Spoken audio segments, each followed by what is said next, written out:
दानवीरो मंगलम गौतमो गणी मंगलम कुंद कुंदाद्यो जैन धर्मोस्तु मंगलम सर्वमंगल मांगल्यम सर्वकल्याणकारकम प्रधानम सर्वधर्मानां जैनम जयतु शासनम जैनम जयतु शासनम। जब बोलो श्री अनंतान परम सिद्ध भगवान की, 1000 श्री महावीर भगवान की, परम पूज्य आचार्य श्री आदि सागर जी महाराज की, परम पूज्य आचार्य श्री शांति सागर जी महाराज की, परम पूज्य प्रथम गणनियारिका रत्न श्री 105 विजयमती माता जी की, जैन धर्म की जिनवानी माता की,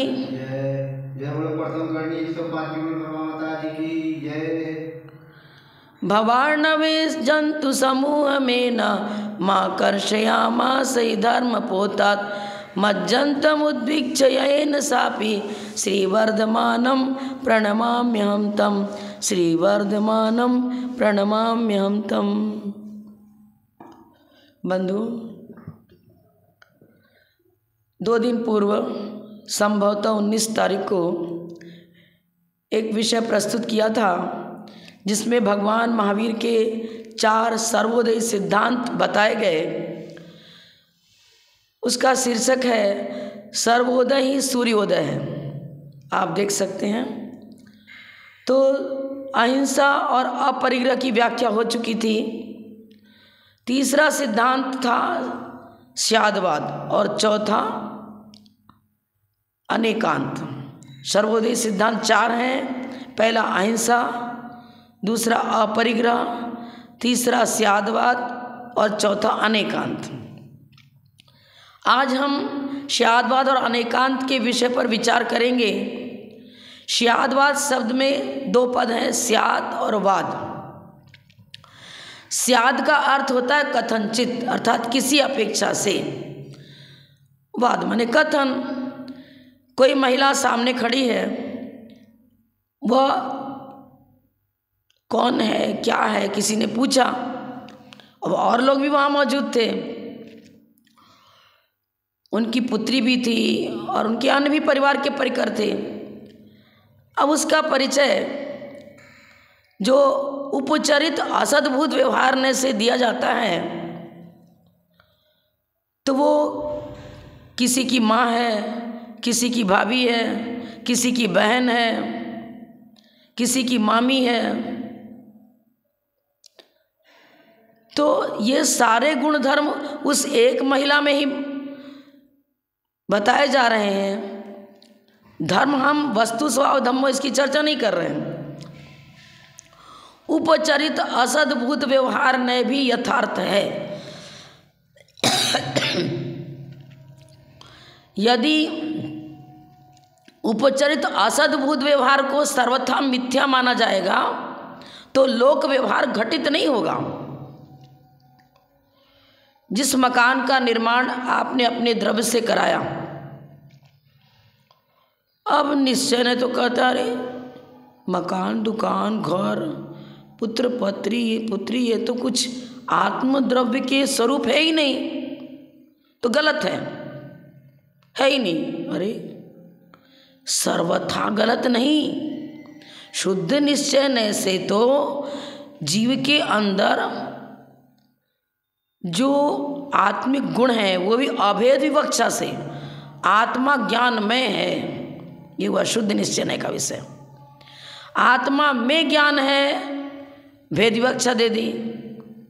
अशुद्ध निश्चय ने वस्तु के स्वरूप को बताता है और उसमें भी 2 विशेषण दे दिए गए, एक शुद्ध निश्चय ने और एक अशुद्ध निश्चय ने। शुद्ध निश्चय ने गुण और गुणी में अभेद पूर्वक कथन करता है। आत्मा ज्ञान में है, आत्मा में ज्ञान है बोल दिया, भेद विवक्षा हो गई। तो गुण और गुणी में प्रदेश भेद तो होता नहीं कि गुण अलग पड़े हों और गुणी अलग पड़ा हो, अग्नि अलग रखी हो और उसकी उष्णता, उसका प्रकाशक धर्म अलग पड़ा हो, नहीं, प्रदेश भेद नहीं होता। द्रव्याश्रया निर्गुणा गुणा तत्वाशुद्ध में पढ़ा है। द्रव्य और गुण में अभेद है, लेकिन गुण अनेक है और द्रव्य एक है। सारे अनेक गुणों का समुदाय ही द्रव्य है। और निर्गुणा गुणा क्या बताता है? प्रत्येक गुण अपना अपना कार्य करेंगे। ज्ञान जानने का काम करेगा, दर्शन, सामान्य अवलोकन इत्यादि। ज्ञान, दर्शन, सुख, वीर्य, अनाकुलता लक्षण वाला सुख, वीर्य माने शक्ति विशेष, बल, आत्मिक बल।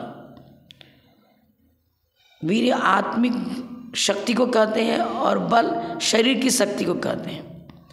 तो प्रत्येक गुणों की परिभाषा हमारे आचार्यों ने अलग अलग दी है। सम्यक दर्शन किसे कहते हैं, सम्यक ज्ञान किसे कहते हैं, सम्यक चारित्र किसे कहते हैं, आत्मा रत्न त्रयमयी है ये भी कह रहे हैं। तो जब अभेद विवक्षा दी जाए तो उसे हम गुण और गुणी में अभेद बता रहे, क्योंकि प्रदेश भेद नहीं है। तो ये शुद्ध निश्चय नय का विषय हुआ। अब अशुद्ध निश्चय नय वस्तु के स्वरूप की ही चर्चा की जा रही है, लेकिन एक एक गुणों का क्रम से परिचय दिया जा रहा है कि आत्मा में रत्नत्रय है, सम्यक दर्शन है। श्रद्धा गुण को सम्यक दर्शन कहते हैं। श्रद्धा, ज्ञान, स्वपर को जानना, चारित्र जैसा जाना वैसी परिणति का होना, लक्षण भेद, लेकिन प्रदेश भेद नहीं है। प्रदेश भेद के न होते हुए भी लक्षण भेद है, ऐसी चर्चा जब चल रही है तो उसे अशुद्ध निश्चय नहीं कहेंगे, क्योंकि है तो अभेद, पर परिचय सारे गुणों का एक साथ हो नहीं सकता।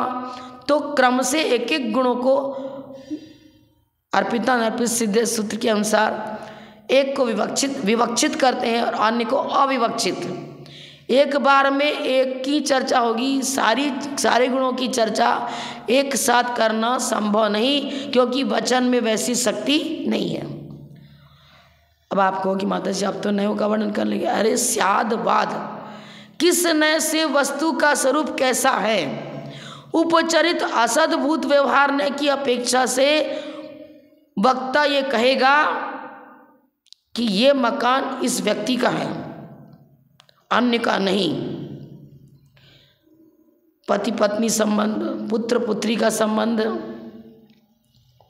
जो बताया जा रहा है वह सब उपचरित असद्भूत व्यवहार ने से, उपचरित और असद्भूत लगा दिया। देखिए, नयों को जाने बिना हम स्यादवाद को नहीं समझ सकते। तो भिन्न वस्तु में जिनमें प्रदेश भेद है, दो भिन्न पदार्थ हैं, उनमें जब कोई संबंध स्थापित किया जाता है, या मेरा मकान, या मेरा पुत्र, ये मेरी पत्नी, ये मेरा चश्मा, ये मेरी साड़ी इत्यादि जो चर्चा की जाती है, दो भिन्न द्रव्य में चर्चा की जा रही है, उसमें प्रदेश भेद भी है और संश्लेष संबंध नहीं है, सहयोगी संबंध है। तो उसको हम कहेंगे उपचरित असद्भूत व्यवहार ने। लेकिन मैं सशरीरी हूँ, अनुपचरित असद्भूत व्यवहार ने। दो भिन्न द्रव्य तो हैं, पर एक क्षेत्रावगाह संबंध है। एक क्षेत्रावगाह संबंध, जैसे दूध में शक्कर मिला दिया, अब शक्कर अलग नजर नहीं आ रही, बिल्कुल संश्लेष, एक में एक घुल मिल गया है। बिल्कुल पानी में आपने शक्कर डाल दिया, घुल मिल गया, बिल्कुल संश्लेष संबंध है। वहाँ पर क्या कहा जाएगा, यह दूध और पानी दोनों अलग हैं, लेकिन जब उनको मिला दिया गया और एक क्षेत्रावगाह संबंध हो गया। अब कहते जल तो मीठा है, जल को मीठा बता रहे हैं, सही है। अरे जल को जल के स्वभाव को लिए था, शक्कर का स्वभाव अलग, जल का अलग, फिर जल को आप मीठा कैसे कर रहे हो? जल में शक्कर घोल दिया गया था, तो शक्कर का स्वाद अब पृथक नजर नहीं आ रहा है, तन्मय हो गया। तन्मय का मतलब संश्लेष संबंध की अपेक्षा, स्वरूप भेद अभी भी है। अब हमें ये बताना है कि ये कथन कैसे ठीक है, जल जल के स्वभाव को लिए हुए, शक्कर शक्कर के स्वभाव को लिए, फिर भी आप शक्कर के स्वभाव को जल में घटित कर रहे हो। संश्लेष संबंध हो गया, एक क्षेत्राव का संबंध हो गया। मैं सशरीरी हूँ, मैं मनुष्य हूँ, यह त्रियंश है, यह देव है। ये जो कर्मजन्य पर्याय हैं, कर्मों का जीव के साथ संश्लेष संबंध है, उस अपेक्षा कथन करेंगे तो वो किसने का विषय बनेगा? अनुपचरित असद्भूत व्यवहार ने। असद स्वरूप तो नहीं है, पर संश्लेष संबंध, संयोग संबंध की अपेक्षा वो कथन सही है। जब संश्लेष संबंध की चर्चा करते हैं तो कौन सा उदाहरण आएगा? मैं सशरीरी हूँ, तो शरीर में आत्म प्रदेशों का एक क्षेत्रावकाश संबंध है, क्योंकि वो जीवित मनुष्य की चर्चा की जा रही है। किसी के शरीर पर हाथ रखा, तुरंत उसको अनुभूति होती है कि हाँ मेरे को किसी ने हाथ पकड़ा है मेरा। भाई यदि शरीर को उस समय शरीर तो अनुभूति कर नहीं सकता, देखो वो तो जड़ है, अनुभूति जीव को हो रही है, और जीव तो अमूर्तिक है, हाथ तो शरीर पर रखा था। लेकिन एक क्षेत्रावकाश संबंध होने के साथ संश्लेष संबंध है उसका, दूध और पानी की तरह एक में मिला दिया, तो अब अनुभूति जीव कर रहा है। हाँ मेरे हाथ पर किसी ने हाथ रखा, अनुभूति जीव कर रहा है, हाथ तो शरीर पर रखा था, पर जीव जान रहा है कि मेरे पर किसी ने हाथ रखा। ये संश्लेष संबंध की जब चर्चा करते हैं ना, द्रव्य भिन्न होते हुए भी संश्लेष संबंध सहित चर्चा है, तो उसको क्या बताएंगे? अनुपचरित असद्भूत व्यवहार ने। असद इसलिए लगाया कि भिन्न द्रव्य हैं, लेकिन अनुपचरित इसलिए लगाया कि संश्लेष संबंध है। स्यादवाद इसी सापेक्ष कथन को स्वीकार करता है। कोई व्यक्ति कहता है अरे ये तो मेरी पत्नी है, लेकिन क्या जितने संसार में प्राणी हैं उन सबकी अपेक्षा वो पत्नी नहीं है, मात्र उस व्यक्ति की अपेक्षा से है। ये सारे फॉर्मूलों को जो प्रकट करे उसे ही कहते हैं स्यादवाद। स्याद माने कथनचित, सप्तभंगी न्याय के द्वारा जो वस्तु तत्व का विवेचन होता है, वस्तु के स्वरूप का, स्वरूप विवेचन में स्यादवाद लगाएंगे, हर जगह कथनचित नहीं लगाएंगे। कथनचित रात्रि भोजन पुण्य का कारण है और कथनचित पाप का कारण, यहां नहीं लगेगा। वस्तु के स्वरूप का निरूपण जब नय की विवक्षा से होता है तब उसे कहते हैं स्यादवाद। प्रमाण, नय, निक्षेप, इनका आधार लेकर के जब हम वस्तु के स्वरूप का निरूपण करते हैं, स्वरूप मतलब व्यवहार और निश्चय दोनों के द्वारा जब सापेक्ष कथन किया जाता है तो उसे हम कहेंगे स्यादवाद। और ये रात्रि भोजन वहाँ सब जगह कथनचित नहीं लगाया जाएगा कि रात्रि भोजन करना पुण्य भी है और पाप भी है, ऐसा नहीं है, क्योंकि क्रियाओं के साथ थोड़ी लग रहा है स्यादवाद। क्रियाओं के साथ स्यादवाद नहीं लगेगा। आजकल क्रियाओं के साथ लोग स्यादवाद लगाने लग गए हैं।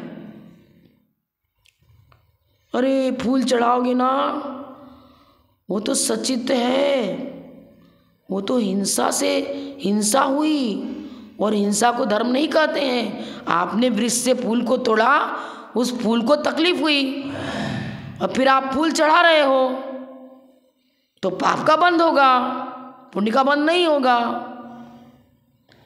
अब यहाँ हम सापेक्ष कथन करेंगे। फूल तोड़ना मात्र हिंसा नहीं, और फूल चढ़ाना भी ना हिंसा ना अहिंसा, सब जगह सापेक्ष कथन होगा। जब धर्म की चर्चा कर रहे हैं तो पुण्य चढ़ाना, पुण्य मतलब शुभोपयोग की भूमिका, तो वो फूल चढ़ाने से चढ़ाने वाला शुभोपयोगी है कि अशुभोपयोगी है, पुण्य का बंध कर रहा है कि पाप का बंध कर रहा है, चर्चा ही है। अब प्रमत्त योगात प्राणयोपरोपणम हिंसा, उमा स्वामी के सूत्र को लेंगे। यदि पुण्य फूल चढ़ाना सर्वथा हिंसा भी नहीं और सर्वथा अहिंसा भी नहीं, कैसे? अब फूल तो ले आए आप और बाजार से खरीद लिया था, मार्केट से लिया, वो तो मुसलमान था, वो तो अनछना पानी उस पर डाल रहा था और मांसाहारी है, उसके स्पर्श से किया हुआ फूल आपने खरीदा और लाकर पुष्पवृष्टि कर दी भगवान पर। विवेक नहीं रखा। विवेक पूर्वक क्रिया होनी चाहिए, तब वो धर्म का अंग बनेगा। आपका द्रव्य अशुद्ध रहा, इसलिए पाप का बंध।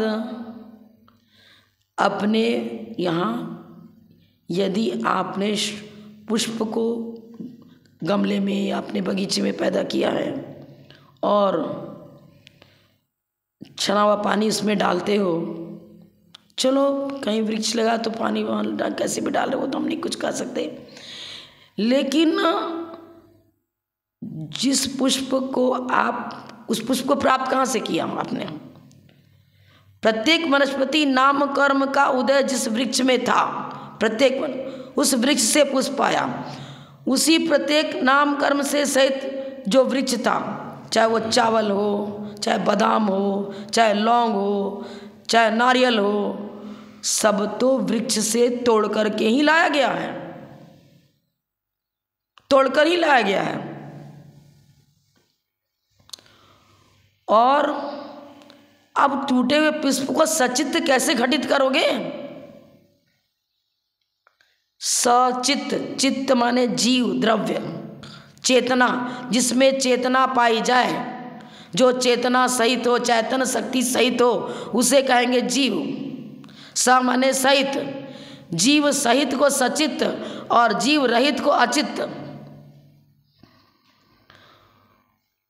अब बताना, मैं एक और उदाहरण इस विषय को उदाहरण पूर्वक स्पष्ट करूंगी।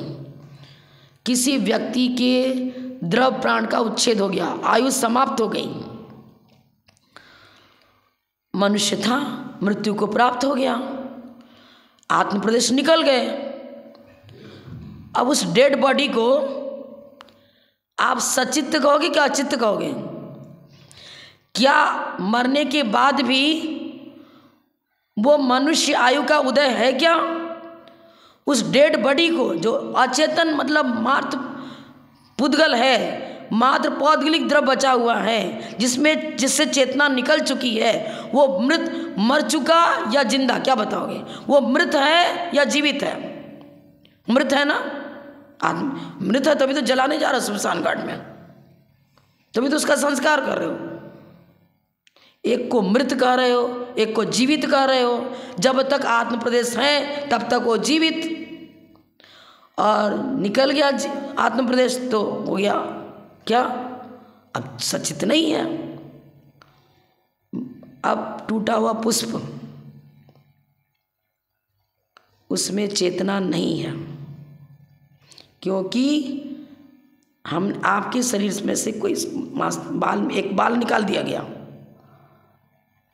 तो आप डेड बॉडी हो गए क्या? मर गए क्या आप? अरे कितना भी होता है, किसी का एक्सीडेंट में हाथ भी कट जाता है तो फिर विधिवत उसका भी प्राण है, आयु है, तो आत्म प्रदेश उस कटे हुए अंग से निकल के संकुचित हो जाते हैं और वो मरा नहीं।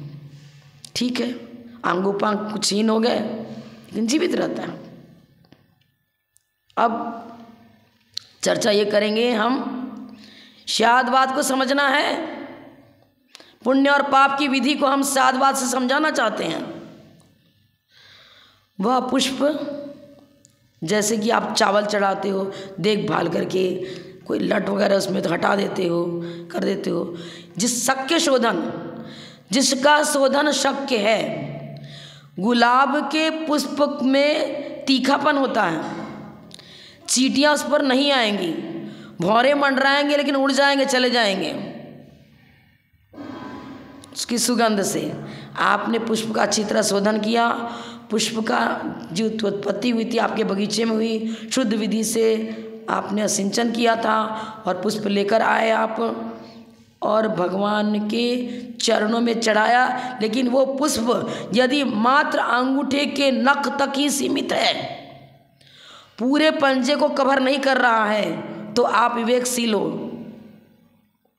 आगे चढ़ा दो ना, टेबल पर आगे चढ़ा दो। यदि बड़ा पुष्प है और नख से सारी उंगलियों को घेर रहा है, गलत। चंदन चढ़ा रहे हो, सारी उंगलियों में लगा दिया, तो क्या नेल पॉलिश लगा रहे हो क्या? चंदन चढ़ाने की मात्र एक ही, भगवान के अंगूठे में इस चंदन लगा करके उस हाथ में बचे हुए इस चंदन से मस्तक पर तिलक लगाओ।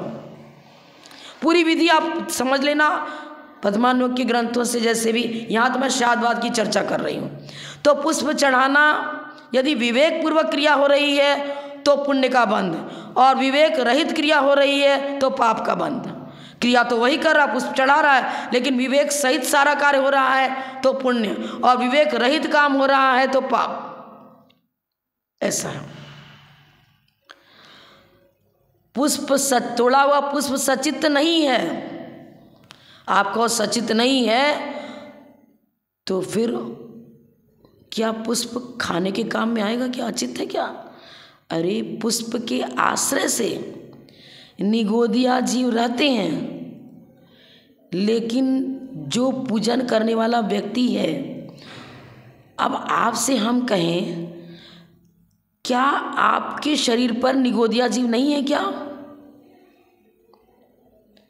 हमारे ये शरीर जब तक औदारिक है, चाहे स्त्री हो या पुरुष हो, प्रत्येक जीव के शरीर से जो सशरीरी हैं, कौन? औदारिक शरीर वाले, उनके शरीर से आके आश्रय से निगोदिया जीव रहते हैं, और पूरे लोकाकाश का पूरा भामंडल, पूरा एरिया, पूरा लोकाकाश सूक्ष्म निगोदिया जीव से भरा पूरा है।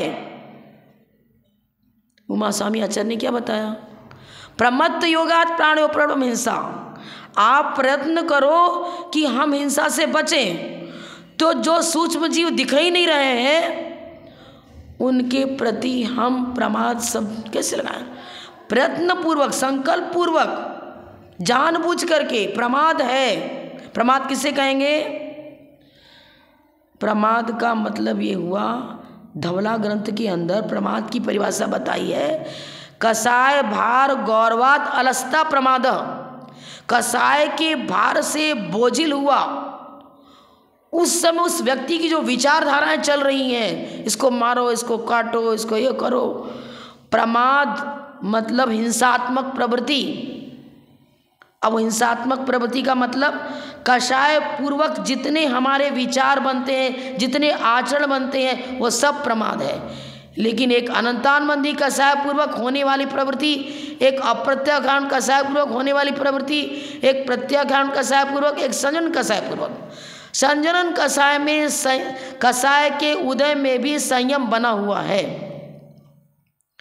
लेकिन लिख तो दिया आचार्य ने प्रमत्त गुण स्थान। देखिए सापेक्ष कथन, बहुत लंबी चौड़ी व्याख्या होगी इस विषय की। तो आप पुष्प चढ़ा सकते हो, लेकिन विवेक पूर्वक चढ़ा रहे हो तो अहिंसा, और विवेक रहित तो हिंसा। विविक्तम करोति पापातिथि विवेक। आप चतुर्थ गुण स्थान वर्ती हो तो उस प्रकार से आपकी सारी विवक्षाएं चलेंगी। आप अष्टद्रव्य से पूजा करोगे, अष्टद्रव्य की चर्चा, ओरिजिनल मिल जाता है तो ओरिजिनल ही चढ़ाएंगे। यदि नहीं मिल रहा है और हम इतनी व्यवस्था नहीं बना सकते कि हम हमारे घर का पुष्प हम उपजाएं और लाएं, और बाजार से ला रहे हो, तो विवेक नहीं रहा। जो पाप रहित, विविक्तम करोति पापात इति विवेक। अष्टद्रव्य में सब जगह भी विवेक लगेगा। हमने देखा बड़े बड़े विधान होते हैं, अरे उस बोरी के अंदर पूरा ठीक है चावल, कहीं उसमें जीव रहते ही नहीं है। अरे नहीं है, तो भी आपने सावधानी नहीं रखी, आपने अपने पात्र में लेकर के उसको अच्छी तरह बिना छानी नहीं करी और बोरी से सीधे जल में डुबो दिया चावल को, तो हिंसा न होने पर भी वो व्यक्ति हिंसक है, क्योंकि उसने सावधानी नहीं रखी। विवेक पूर्वक कार्य नहीं किया। विवेक क्या था? हम स्वयं अपने हाथ से शोधन करें, देखभाल करके तब उस चावल को जल में डालें। और कुंद आचार्य ने तो कौन सा श्रुत पाहुड़ या बोध पाहुड़ दोनों में से कोई एक ग्रंथ है, 9 नंबर की गाथा है, उसमें बताया है जिनबिंबम जिनायारम षटकाय हियंकरम भणियम। षटकाय का हित होता है जिन भक्ति से। षटकाय का हित? अरे भक्ति तो हम संगी पंचेंद्रिय जीव, हम जाते हैं मंदिर में पूजन करते हैं। ये पृथ्वी का एक जीव तो उठ के पूजन तो करता नहीं, जल का एक जीव वो जाता है क्या भगवान की पूजा करने? तो जिन भक्ति का लाभ पृथ्वी का एक, जल का एक, अग्नि का एक, वायु का एक, इनको ये तो जिन भक्ति करते ही नहीं है, तो इनको जिन भक्ति का लाभ की चर्चा कहाँ से? अरे क्या कुंद आचार्य की गाथा गलत है क्या? ये इसी तो बता रहे शादवाद। सारी पंक्तियों में आप अपेक्षावाद लगाओ, प्रमाण ने निक्षेप को लगाओ, युक्तियों को लगाओ। आगमानुसारणी बुद्धि युक्ति, आगम और अध्यात्म 2 चीजें हैं। आगम में 6 द्रव्य की चर्चा की जाएगी, जीव, पुद्गल, धर्म, अधर्म, आकाश, काल। उनका द्रव्यार्थिक और पर्यार्थिक ने से उनका विवेचन होगा, सभी द्रव्यों का। आ मने समन्तात, गम मने जानना। सभी द्रव्यों को प्रमाण ने निक्षेप से विस्तृत रूप में जो जानकारी उसकी कराता है उसे कहते हैं आगम। और अध्यात्म किसे कहते हैं? अधिगत, आत्म द्रव्य के अधिगत चर्चाओं को मुख्यता देंगे। जीव द्रव्य की चर्चा, रत्नत्रय का तारतम्य, गुण स्थानों का तारतम्य, मारणाओं की अपेक्षा से जीव द्रव्य की चर्चा करा रहे हैं और पर आत्मा को परमात्मा बनाने की कला सिखा रहे हैं। वो हुआ अध्यात्म, आत्मा को परमात्मा बनाने की कला सभी से प्राप्त होती है, लेकिन एक गौणता और एक मुख्यता। अध्यात्म में जो चर्चा की है इसमें उसको नाम रखा है निश्चय ने, व्यवहार ने। और आगम में द्रव्यार्थिक ने और पर्यार्थिक ने, क्योंकि सभी द्रव्यों की चर्चा द्रव्य और पर्याय पूर्वक होगी। तो मैं ये बता रही थी कि षटकाय की जीवों की रक्षा जो कुंद आचार्य ने बताया कि जिन भक्ति से होती है वो कैसे होती है। आपने जलाशय से, कुएं से जल निकाला, छाना, और छान करके क्या किया? त्रस जीवों को अलग किया। जल ही जिसका शरीर है उसे जल कायिक कहते हैं। त्रस जीव को अलग किया गया। छानने के बाद भी वो जल अभी सचित है, उसमें आत्म प्रदेश हैं। जैसे कि अग्निकायिक में अग्नि जिसका शरीर उसे अग्निकायिक कहते हैं, पृथ्वी कायिक, पृथ्वी जिसका शरीर उसे पृथ्वी कायिक कहते हैं। यदि पाषाण को खोदकर निकाल दिया गया है तो वो खोदकर निकाला हुआ चट्टान जो अलग हो चुका है वो हुआ पृथ्वी काय, पृथ्वी कायिक नहीं। जब मूल पृथ्वी से जुड़ा हुआ है वही चट्टान तब तक कायिक था। पुष्प को वृक्ष से अलग कर दिया और वनस्पति काय है, वनस्पति कायिक नहीं है। आपने जल छाना अभिषेक के लिए, अभिषेक के लिए, अपने स्नान की चर्चा हम नहीं कर रहे। जल निकाला, उसको प्रासुक किया। प्रासुक की 2 विधि है। कल शाम को माताजी जो यहाँ पर विराजमान है सम्मेद शिखर माता जी, उनके सामने ये चर्चा चल रही थी। उन्होंने कहा कि हर जगह पूजन में शीतल जल की चर्चा होती है। शीतल जल है, उससे उसको हम चढ़ाते हैं और उस जल को चढ़ाने से जन्म जरा मृत्यु का नाश होता है। शीतल जल से अभिषेक करना चाहिए, गर्म किए जल से अभिषेक नहीं करना चाहिए। बंधुओं, हर जगह सप्तभंगी न्याय लगेगा, हर जगह स्यादवाद लगेगा, हर जगह प्रमाण न्याय निक्षेप लगेगा। शीतल शब्द को आपने पढ़ लिया, हम ये कहते हैं शीतल जल, जल का स्वभाव शीतल, अग्नि का स्वभाव उष्ण, ठीक है। लेकिन अब जीव का स्वभाव क्या है? चित चैतन्यमय जीव, शुद्ध जीव। तो फिर संसारी जीव को हम जीव कहेंगे ही नहीं। क्यों कहेंगे? अरे ये तो मूर्त जीव तो अमूर्त होता है, शुद्ध जीव तो अमूर्त होता है, वो तो इंद्रिय गोचर होता ही नहीं है, और जो इंद्रिय गोचर होता है जीव है ही नहीं। अरे तो फिर हम एक इंद्रिय जीव को जीव नहीं कहेंगे, दो इंद्रिय, तीन इंद्रिय, पंच इंद्रिय, किसी को जीव नहीं कहेंगे, क्योंकि इंद्रियां तो द्रव्येंद्रियां पौद्गलिक हैं। और भावेंद्रिय की चर्चा करो तो क्षयोपशम लब्धि उपयोग है भावेंद्रियम, क्षयोपशम को कहते हैं। क्षयोपशम माने ज्ञानावरण कर्म का क्षयोपशम। तो मति ज्ञान श्रुति ज्ञान सब तो जीव की पर्याय, ज्ञान गुण जीव का है। बंधु बहुत भूल कर रहे हैं हम, साधु होकर के भी हमसे ज्ञानावरण कर्म का क्षयोपशम न होने से, अध्ययन न होने से भूल होती है। गर्म पानी भी यदि अग्नि पर डाला जाएगा तो वो बुझाएगा, उसने अपने स्वरूप को नहीं छोड़ा। हम संसारी जीव हैं, मूर्त हैं, लेकिन चित्त चैतन्य शक्ति को लिए हुए हैं। हमारी चैतन्य शक्ति का सर्वथा अभाव हम में नहीं हुआ है, वैभाविक परिणमन हो रहा है। जब अग्नि के ऊपर जल को तपा दिया तो उष्ण हुआ, पर्यायार्थिक नय से उष्ण हुआ। संश्लेष संबंध से अनुपचरित असद्भुत व्यवहार से उस जल को उष्ण कहा जाएगा, स्वरूपतः उष्ण नहीं कहा जाएगा। गर्म किया हुआ पानी भी स्वरूपतः, मतलब द्रव्यार्थिक नय की अपेक्षा से वह अपने शीतलता को स्वरूपतः उसने नहीं छोड़ा है, वो सर्वथा उष्ण नहीं है। उष्ण नाम कर्म का उदय तो अग्नि को होता है, उष्ण नाम कर्म का उदय जल को नहीं होता है। पुस्तक में हम एक पहला भाग दूसरा भाग में ही पढ़ते हैं, चौथे भाग में ही पढ़ते हैं। अग्नि किसे कहते हैं? जिसके उष्ण नाम कर, मतलब अग्नि का एक जो है, तो उसने अग्नि का ही बंद किया था। और अग्नि का गुण क्या है? उष्णता उसका धर्म हुआ, जिसमें जलाने की शक्ति होती है। और अग्नि का दो है, प्रकाश और ताप, ये उसका धर्म हुआ। तो हमारा ये कहना है कि यदि अब आप उस जल को, तपाए हुए जल में उसको अग्नि का एक नामकर्म का उदय बताओगे या जल का एक किसका उदय बताओगे? किसका?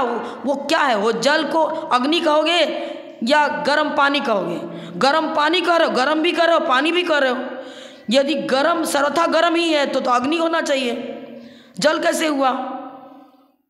अरे आप जीव भी हो और मूर्त भी हो, आप मनुष्य भी हो और अंतरात्मा आत्मद्रव्य भी हो। अरे मनुष्य गति नाम कर्म, तो नाम कर्म का नाम है, जीव द्रव्य अलग है, ये कर्म विवक्षाएं अलग हैं। अरे क्या है? प्रासुक की दो विधि है, लौंग डाल दिया, एक दो लौंग ऐसे पटक दिया, पूरे जल का वर्ण रस गंध यदि नहीं बदला है तो वह जल अभी सचित्त है, अचित्त नहीं हुआ। तोड़ा हुआ बादाम, लौंग, छिलका निकल गया, अब चावल, और उसमें प्रजनन शक्ति नहीं है। माने जैसे आम चढ़ाया आपने, किसी को फल चढ़ाया, वो वृंत से टूट चुका है, अभी वो अजीब है। अब आपको अजीब, तो उसकी जब गुठली निकालेंगे आम की और फिर निकाल करके उसका बीजारोपण कर देंगे किसी खेत में, जमीन में, बीजारोपण के बाद और ढक भी दिया, समृद्धि होनी, उसके बाद कहीं से कोई जीव पूर्व पर्याय को छोड़ करके उसी को अपना जन्म स्थान बनाता है और उस बोए हुए बीज में उस जीव द्रव्य का जब प्रवेश हो जाता है तब वो अंकुरित और पुष्पित होता है। अब वो सचित हुआ। एक कन्या जिसका विवाह ही नहीं हुआ है और ब्रह्मचर्य पूर्वक रह रही है, उस कन्या को कोई गर्भवती कहेगा तो उसके परिवार वाले पिटाई कर देंगे। कहाँ से गर्भवती हुई है? कन्या है, विवाह अविवाहित है, गर्भ धारण करने की योग्यता है पर गर्भवती नहीं है। वो टूटा हुआ जो आम है या जो फल है, उसके अंदर जो बीज है, उस बीज में प्रक्रिया करने पर जब उसमें कोई अंकुरित होने की शक्ति, अंकुरित होने लगता है, तब वो सचित हुआ। बीज के अंदर वृक्ष रूप परिणमन करने की योग्यता है पर डब्बे में रखा हुआ बीज सचित नहीं है। चने को तुम जीव को नहीं खा रहे हो, चना खा रहे हो तुम। गेहूँ खा रहे हो तो चना जीव को नहीं खा रहे हो तुम। जब तक गेहूं के दाने वृक्ष में लगे हुए हैं, लहरा रहे हैं, तब तक चूंकि ज्वाइंट है पूरा वृक्ष के साथ, उसमें वृंत में आत्म प्रदेश मौजूद हैं। तोड़ने के बाद आत्म प्रदेश संकुचित हो गए। अब वो टूटा हुआ दाना जो गेहूं का पड़ा हुआ जमीन में, वो सब अचित है, अभी अचित है। लेकिन उस दाने को जब किसान भूमि में बो देगा, ढकेगा, अच्छी तरह विधिवत खेती करता है, अब उसके अंदर अन्य गति से किसी से कहीं से जो जहाँ जिसने इस प्रकार का बंद किया, वो जीव उस बीज के अंदर प्रविष्ट होता है, तब उसमें अंकुर लगता है और पनपता है, तो वो वृक्ष बनता है। हाथ में गेहूं के दाने रखे रहो, डब्बे में बंद करके 1 किलो चना रखा था, 1 किलो गेहूं रखा था, 20 किलो हो जाएगा क्या? नहीं हो सकता। तो समझना है, पुष्प हो तो जल हो, आप जल को तपाएं, गर्म करें, तब वो अचित हुआ। और वो गर्म जल भी करना, अभिषेक करना गलत नहीं है, सही है। प्राशुक की दोनों विधियां हैं, लेकिन लौंग इस प्रकार डलना चाहिए, चंदन इस प्रकार उसमें डालना चाहिए, जिससे कि वो प्राशुक हो जाए, उसमें आत्म प्रदेश की मौजूदगी न रहे। शायद कथनचित कथन, किससे, किस प्रकार की प्रक्रिया करने से पुण्य का बंध होता है और किस प्रोसेस से पाप का बंध होता है। क्रियाएं वही हो रही हैं, अभिषेक वही कर रहे हो, आप भी पुष्प चढ़ा, रंगे हुए चावल को चढ़ा रहे हो, कोई गलत नहीं, ठीक है। स्थापना निक्षेप से वो पुष्प है, साक्षात जिनेंद्र नहीं है, पर हमने पंचकन्या प्रतिष्ठा द्वारा मूर्ति विराजमान करी है और उनको साक्षात जिनेंद्रवत स्थापना निक्षेप से समझ रहे हैं और पूजन कर रहे हैं। तो आपने स्थापना निक्षेप पूर्वक चावल को पीला रंग लिया, उसको पुष्प माना, ठीक है। स्थापना निक्षेप से वो पुष्प है, भाव निक्षेप की अपेक्षा तो वृंत में लगे हुए लहाता जो पुष्प है उसी को पुष्प कहा जाएगा, क्योंकि वनस्पति का पुष्प नाम कर्म, उपजाति नाम कर्म, प्रत्येक वनस्पति नाम कर्म, उसमें भी जिसने गुलाब वाला बंद किया है वो गुलाब का पुष्प बनेगा, जिसने चमेली वाला बंद किया वो जीव, जिसने जिस प्रकार का बंद किया, जिस क्वालिटी का बंद किया, उसी गति में उसका, उसी पर्याय में उसका जन्म होता है और उसी प्रकार का शरीर उसको मिलता है और उसी प्रकार का कर्म फलित होता है। श्यादवाद सापेक्ष कथन, एक तो जीव कैसा है, कर्मोपाधि सापेक्ष द्रव्यार्थिक ने, कर्मोपाधि निरपेक्ष द्रव्यार्थिक ने, इस प्रकार के 10 प्रकार से द्रव्यार्थिक ने की विवक्षाएं दी गई हैं आगम में, उनको सबको समझना चाहिए। व्यवहार ने में भी सद्भूत व्यवहार ने, असद्भूत व्यवहार ने। सद्भूत व्यवहार ने का मतलब द्रव्य एक है और उसमें अनेक गुण हैं। आत्मा में ज्ञान है, आत्मा में दर्शन है, आत्मा में सुख है, आत्मा में रत्नत्र है। गुण और गुणी में भेद विवक्षा पूर्वक जब चर्चा की जा रही है तो वो सद्भूत व्यवहार नहीं हुआ, क्योंकि गुण और गुणी में प्रदेश भेद नहीं होता है। पर असद्भूत व्यवहार ने, 2 भिन्न द्रव्यों में जब विशेष विशेषण भाव दिखाया जाता है, द्रव्य भिन्न है, जैसे मेरे पिता, मेरा भाई, मेरी पत्नी, ये हो गया उपचरित असद्भूत व्यवहार नहीं। लेकिन ये असद कहने से मत समझना मिथ्या, अरे मिथ्या नहीं, सापेक्ष नहीं है, यथावत कथन कर रहा है, सही कथन कर रहा है। कोई किसी की बहन है तो ऑल इंडिया में जितने जीव हैं सबकी अपेक्षा वो बहन ही थोड़ी है, किसी की भाभी भी है, किसी की चाची भी है। लोक व्यवहार जितना है सब यथावत समीचीन है, पर लोक व्यवहार को लोक व्यवहार कहेंगे, व्यवहारने में उस सारे विषय आ जाएंगे, निश्चय में वो विषय नहीं रहेंगे। गौणता और मुख्यता है, जब निश्चय की मुख्यता पूर्वक कथन करते हैं तो व्यवहार ने गौण हो जाता है, और जब व्यवहार ने की मुख्यता पूर्वक कथन करते हैं तो निश्चय विषय का विषय गौण होता है, लेकिन सापेक्ष है, उसकी अपेक्षा को लिए हुए है, गौणता और मुख्यता है। वस्तु के स्वरूप में गौणता मुख्यता नहीं होती है, स्वरूप तो वही है, उसमें सारे स्वरूप घटित होंगे। अपेक्षाकृत सारे गुण धर्म मौजूद हैं। आत्मा में ज्ञान भी है, दर्शन भी है, सुख भी है, वीर भी है, अस्तित्व, वस्तुत्व, परमेत्व आदि सारे सामान्य धर्म भी उसमें मौजूद हैं। लेकिन क्या होगा, प्रत्येक गुण अपनी अपनी अर्थ क्रिया करते, एक गुण दूसरे गुण पर मन नहीं करता।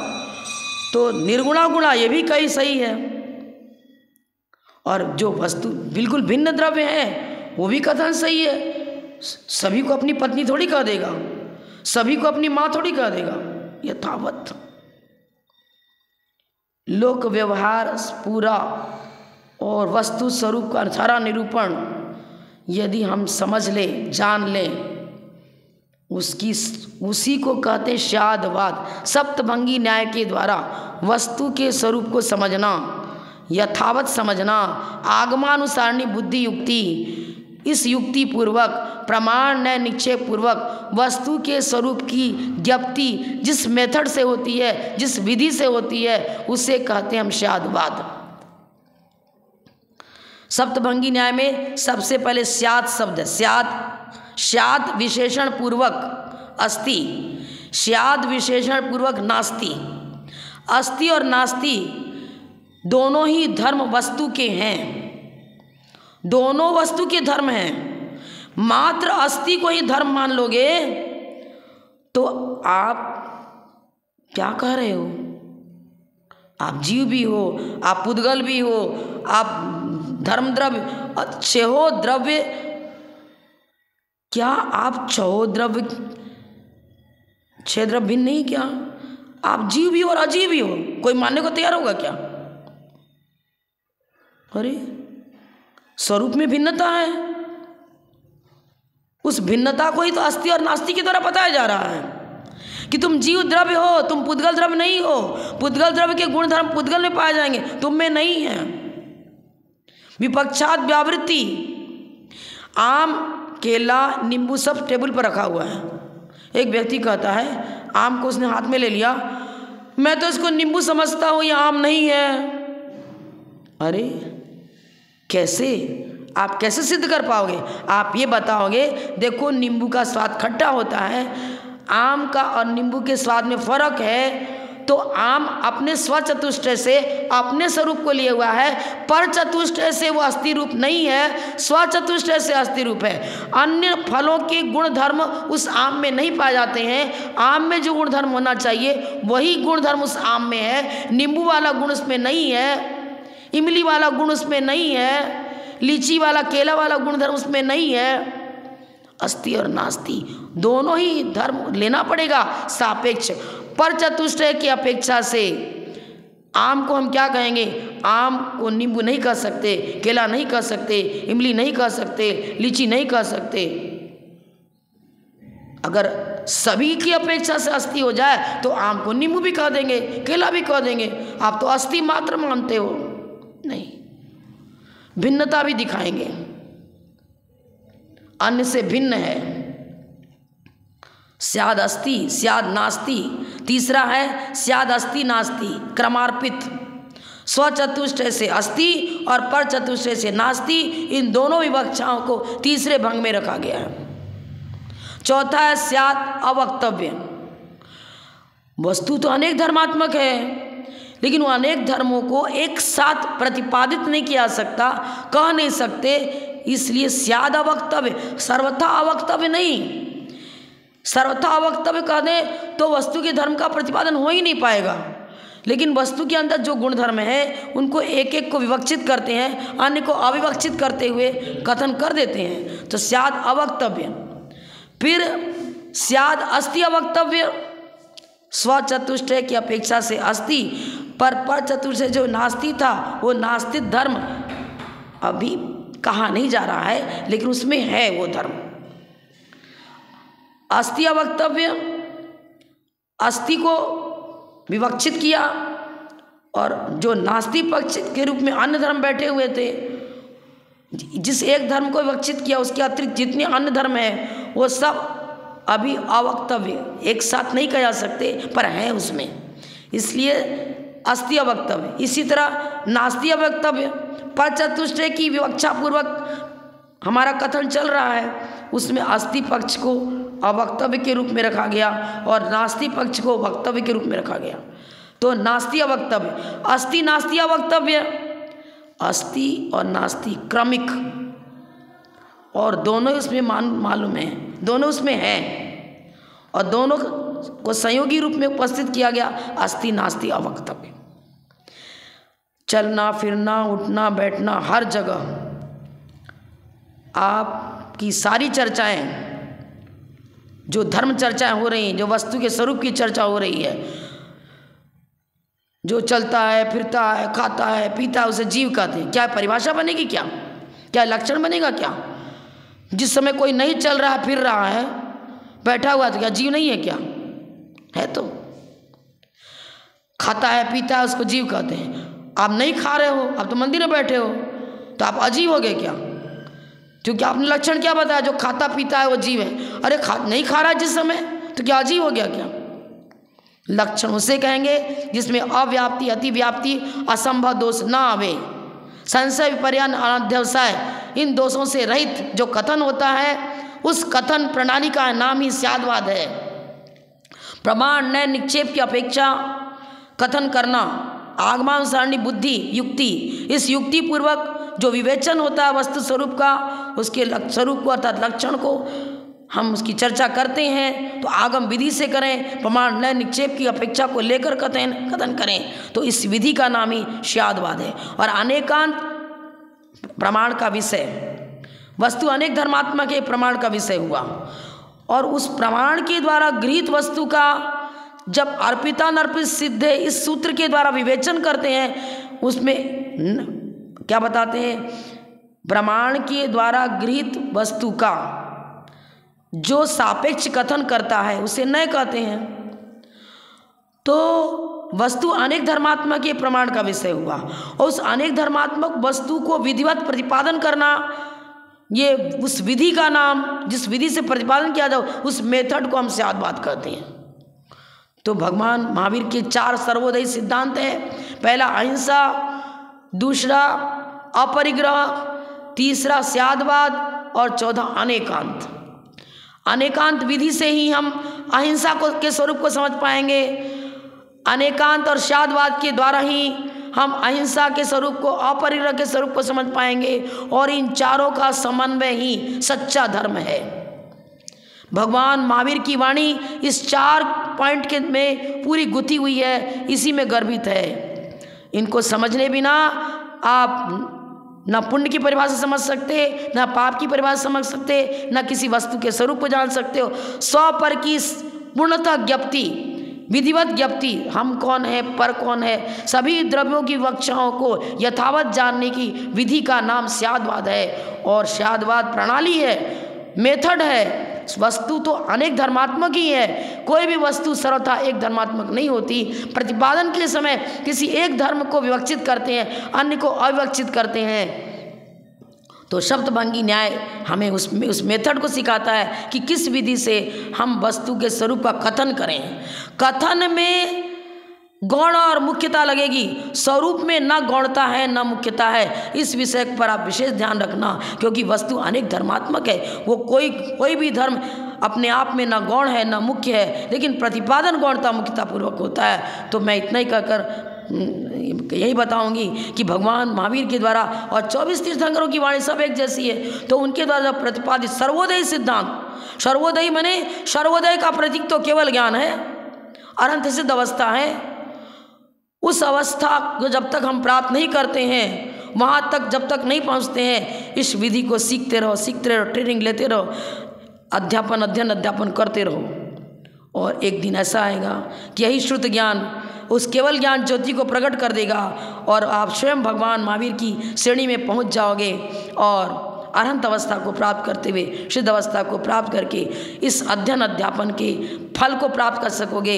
आत्मा को परमात्मा बनाने की कला सीखने के लिए ही हम तो स्वाध्याय करते हैं, भक्ति करते हैं, धर्म आचरण करते हैं, धर्म ध्यान करते हैं। तो इतना ही कहकर हम विराम लेते हैं। जय और परम पूज्य अपथम गणनीय रत्न श्री 105 विजयमती माता जी की जय। जय हिंद, धर्म की जय।